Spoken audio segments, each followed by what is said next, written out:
আসসালামু আলাইকুম everyone, welcome to my YouTube channel. আশা করি আপনারা সব ভালো আছেন। আমিও আল্লাহর রহমতে ভালো আছি। তো ঈদের একটা ভিডিও দিছিলাম পার্ট 1, এখন আপনারা পার্ট 2 দেখবা। তো আমি কইছিলাম আমরা কুরবানি আসলে ঈদের দিন দেওয়া হয়েছে না, ঈদের বাদর দিন দেওয়া হয়েছে। তো ঈদের বাদর দিন করে সকালে আমরা গরু আপনারা দেখা গরু আসলে মোবাইলের মাঝে ভিডিওর মাঝে খুবই ছোটো লাগে। গরুটা অনেক বড় আছিল, এটা মোবাইলও বোঝা যায় না, ভিডিও তো বোঝা যায় না। আমি নিজেও মানে করলাম যে মোবাইলের মাঝে খুব ছোটো লাগে, বাট বাস্তবে গরুটা অনেক বড় আছিল। ও তো গরুরে সকালে গোসল উসল করাইয়া তারপরে খসাই আইসন, তারা এখন গরুরে কুরবানি দিবা। আমি গরু কুরবানি দেওয়া আসলে দেখি না, আমার খুব কষ্ট লাগে, খুব খারাপ লাগে আমার।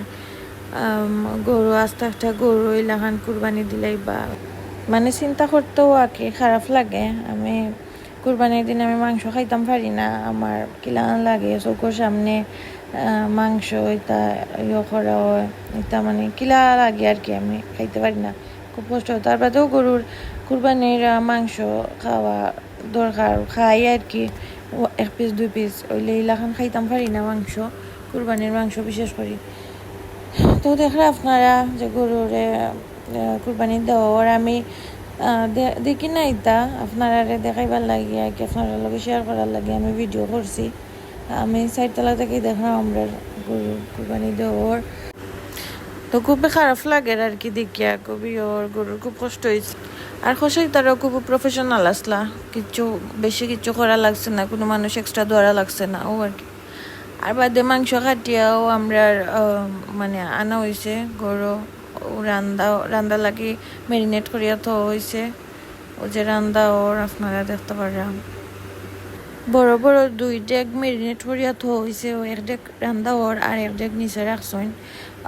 আর চাউলের গুঁড়ি রুটি বানানি ওর দেখতে পারা। আর আমরা কুরবানি দিয়া মাংস আমরা ওলাখান নাকি বাটাবাটি হয়, তো 3 ভাগ করা হয়, যেন 1 ভাগ গরিবরার লাগে, আর 1 ভাগ আত্মীয় স্বজনের লাগে, আর 1 ভাগ নিজরার লাগে।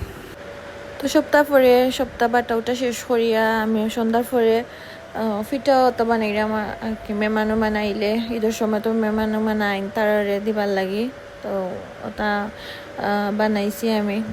তেমন ফিটাউটা বানানি হয় না আসলে এখন, ফিটাউটা অত বেশি মানুষে খাই না। আগে এক সময় অনেক ফিটা বানানি হইতো, আম্মা তারারে দেখতাম তারা অনেক আইটেমের ফিটা বানাইতা, খার থেকে খেপ বানাইতা, কম্পিটিশন করিয়া বানাইতা, বাট তখন আসলে এটা নাই। এখন ফ্রোজেন স্ন্যাক্সও বেশি কিনা পড়ি যায়, এর লাগে আর ফিটাউটা এখন বানানি হয় না। আরও দেখো এইদুর লাগে কিলাখান আমি আমার গড়ে ডেকোরেট করছি। আপনারা সবাই কমেন্ট করিয়া আমারে জানাইবা, সবাই বেশি বেশি লাইক কমেন্ট শেয়ার আর সাবস্ক্রাইব করবা, আর সবাই ভালো থাকবা। আসসালামু আলাইকুম।